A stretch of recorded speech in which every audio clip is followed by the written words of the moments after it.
La Bible en un an. Exode chapitre 15 verset 19 à Exode chapitre 17 verset 7.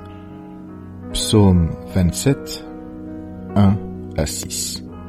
Proverbe 6, 20 à 26. Lecture du 2 février.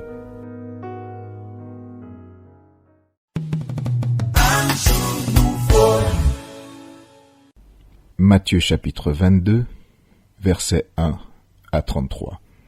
Jésus, prenant la parole, leur parla de nouveau en parabole, et il dit : Le royaume des cieux est semblable à un roi qui fit des noces pour son fils. Il envoya ses serviteurs appeler ceux qui étaient invités aux noces. Mais ils ne voulurent pas venir. Il envoya encore d'autres serviteurs, en disant : Dites aux conviés : Voici, j'ai préparé mon festin. Mes bœufs et mes bêtes grasses sont tués. Tout est prêt. Venez aux noces. Mais sans s'inquiéter de l'invitation, ils s'en allèrent. Celui-ci à son champ, celui-là à son trafic, et les autres se saisirent des serviteurs, les outragèrent et les tuèrent. Le roi fut irrité. Il envoya ses troupes, fit périr ses meurtriers et brûla leur ville. Alors il dit à ses serviteurs : Les noces sont prêtes, mais les conviés n'en étaient pas dignes. Allez donc dans les carrefours et appelez aux noces tous ceux que vous trouverez. Ses serviteurs allèrent dans les chemins, rassemblèrent tous ceux qu'ils trouvèrent, méchants et bons, et la salle des noces fut pleine de convives. Le roi entra pour voir ceux qui étaient à table, et il aperçut là un homme qui n'avait pas revêtu un habit de noces. Il lui dit : Mon ami, comment es-tu entré ici sans avoir un habit de noces ? Cet homme eut la bouche fermée. Alors le roi dit aux serviteurs : Liez-le les pieds et les mains et jetez-le dans les ténèbres du dehors, où il y aura des pleurs et des grincements de dents. Car il y a beaucoup d'appelés, mais peu d'élus. Alors les pharisiens allèrent se consulter sur les moyens de surprendre Jésus par ses propres paroles.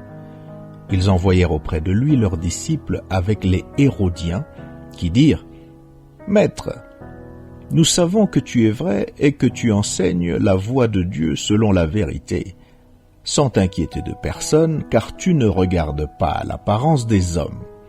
Dis-nous donc ce qu'il t'en semble. Est-il permis ou non de payer le tribut à César ? Jésus, connaissant leur méchanceté, répondit : Pourquoi me tentez-vous, hypocrite ? Montrez-moi la monnaie avec laquelle on paye le tribut. Et ils lui présentèrent un denier.